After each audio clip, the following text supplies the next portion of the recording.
अस्सलाम वालेकुम गाइस, उम्मीद आप सब खैरियत होंगे। Welcome to bake with Rida. और रमज़ान का चाँद आप लोगों को बहुत बहुत बहुत मुबारक हो और सबके रमज़ान बहुत अच्छे गुजरे। रमज़ान तो अच्छे गुजर जाते हैं, अल्लाह का शुक्र है, लेकिन उसके साथ साथ बंदा बिज़ी भी हो जाता है। और आप लोगों को तकरीबन ज़्यादातर लड़कियां इतना बिज़ी हो जाती हैं कि सर को जाने की भी फुर्सत नहीं मिलती। इसी तरह से आज मेरे साथ हुआ कि सहरी में 3 घंटे बाकी हैं और मुझे रिकॉर्डिंग का अब टाइम मिला है। मैंने पूरे दिन की वीडियोज़ बना कर रख ली थी कि यार व्लॉग बनाना है, व्लॉग बनाना है, व्लॉग बनाना है, और अब जाके मुझे टाइम मिला है। यार मैं किचन में गई और मैंने सोचा सबसे पहले कौन सा वाला काम करना चाहिए। जो सबसे बड़ा वाला काम था मैंने वही वाला डिसाइड किया कि ये करना चाहिए। और फिर इमली की चटनी बनाने का मैंने सोचा। इमली की चटनी बनाने के लिए मुझे चाहिए होती है गैस। तो गैस का थोड़ा सा मसला हो जाता है और बहुत सारा किचन का काम भी होता है जो कि गैस से करना पड़ता है। तो फिर मैंने सोचा यार जल्दी से इमली की चटनी रेडी कर लेते। यार इमली का गूदा मैंने इस चटनी में निकाल दिया, फिर कुटी मिर्ची डाल दी, पीसी मिर्ची डाल दी, ज़ीरा पाउडर डाल दिया और ब्लैक पेपर डाल दिया। इसके बाद मैंने चीनी और गुड़ मैंने दोनों चीज़ें ऐड की ताकि मेरी इमली की चटनी जो है वो टेस्टी बने।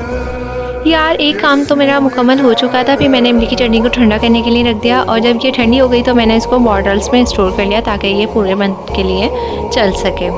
यार चिकन तो अबू ने ला के दे दिए थे, लेकिन अब मुझे डिसाइड करना था कि कौन सी चिकन का क्या बनाना है। तो फिर मैंने अब चिकन के ब्रेस्ट पीस लिए और मैंने उसको स्ट्रिप में काट लिया। जो मुझे कुछ बनाना था, थ्रेड बनाने थे, तो वो मैंने स्ट्रिप्स में काट के रख लिया और उसको जिपर बैग में डाल दिया। और जिसके मुझे नगेट्स बनाने थे वो मैंने कीमा बनाया और उसको भी जिपर बैग में डाल के स्टोर कर लिया। जिसके चले जी अब जिंगर की तरफ आते हैं। मैंने जिंगर कटिंग कर लिया। जिंगर कटिंग करने के बाद मैंने जिपर बैग में ऐड कर दिया उसको और मैंने रख दिया। चले जी अब है ना, पता है क्या सबसे मेन काम है मेरा ब्रेड क्रम्स का, जिसके बगैर मेरी कोई रेसिपी तैयार नहीं हो सकती थी। यार मुझे नहीं याद मैंने लास्ट टाइम मैंने ब्रेड क्रम्स कब खरीदे थे बाहर से। जब से मुझे बनाना आया ना तो मैंने घर में ही बनाया है और घर वालों को भी। जब से मुझे पता चला कि परफेक्ट बना लेती हूँ मैं, तो मुझे घर के ही अच्छे लगते हैं, मुझे अब बाहर के अच्छे नहीं लगते। तो अब आप लोग भी घर में ही बना सकते हैं आराम से ईज़िली, बाहर भी नहीं जाना पड़ेगा।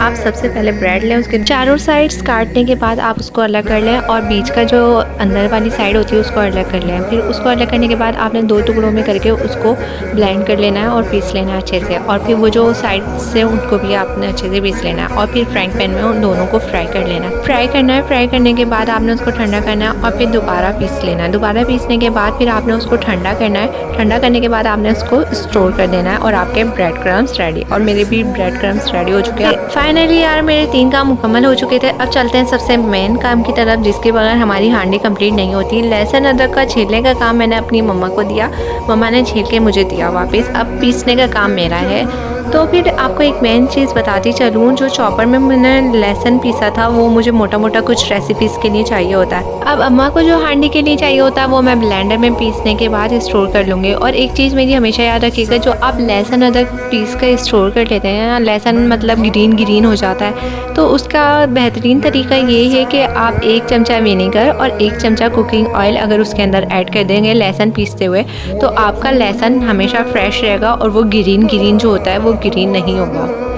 चले जी मैं लहसुन अदरक की ड्यूटी से भी फ़ारिग हो चुकी हूँ। यार आप लोगों को पता है रमज़ान में कितने काम आ जाते हैं, एक्स्ट्रा काम इतने आ जाते हैं कि ये सब चीज़ें करने का टाइम नहीं होता। अगर ये सब चीज़ें हमारी रेडी होती हैं तो हमारा काम यूँ झटपट हो जाता है और हम बहुत जल्दी काम करके इबादत करने का टाइम मिल जाता है फिर हमें। तो हम जितना इबादत करेंगे रमज़ान में तो हमारे लिए बहुत बेहतरीन है। और मैं चाहती हूँ कि सारे काम झटपट हो जाएँ और इबादत का अच्छे से टाइम मिल जाए। यार मेरे काम तो सारे हो चुके थे, लेकिन ज़ीरा चुनने की जो जिम्मेदारी वो बड़ी बहन की थी, ज़ीरा चुन थी वो, और जो डस्टिंग का काम होता है वो छोटी बहन कर रही थी। तो मैंने सोचा यार चलते फिरते इनकी भी वीडियो बना लूँ। और जो एक हमारी मासी है वो पोछा लगा रही थी और इस तरह से मैंने थोड़े थोड़े से क्लिप्स लिए चांद रात के।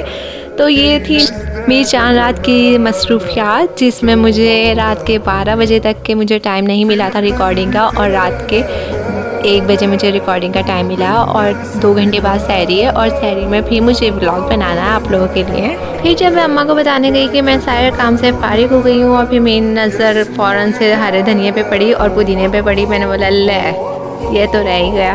फिर मैंने जल्दी जल्दी से वो तोड़ा और फिर जल्दी से चटनी का सामान तैयार किया, क्योंकि चटनी के बगैर आपकी इफ्तार मुकम्मल नहीं होती। यार चटनी आपकी बहन बहुत ही लजीज और बहुत ही उम्दा बनाती है। एक मतलब अपनी बहन की रेसिपी ट्राई करके देखें और फिर मज़ा ना आया तो पैसे वापस। और डिस्क्रिप्शन में मैंने चटनी के इंग्रेडिएंट्स मेंशन कर दिए हैं और कोई भी मसला हो तो आप मुझसे पूछ सकते हैं। और बेक विद रिदा को सब्सक्राइब करना मत भूलिएगा। नेक्स्ट व्लॉग में फिर मुलाकात होगी, जब तक के लिए अल्लाह हाफिज़।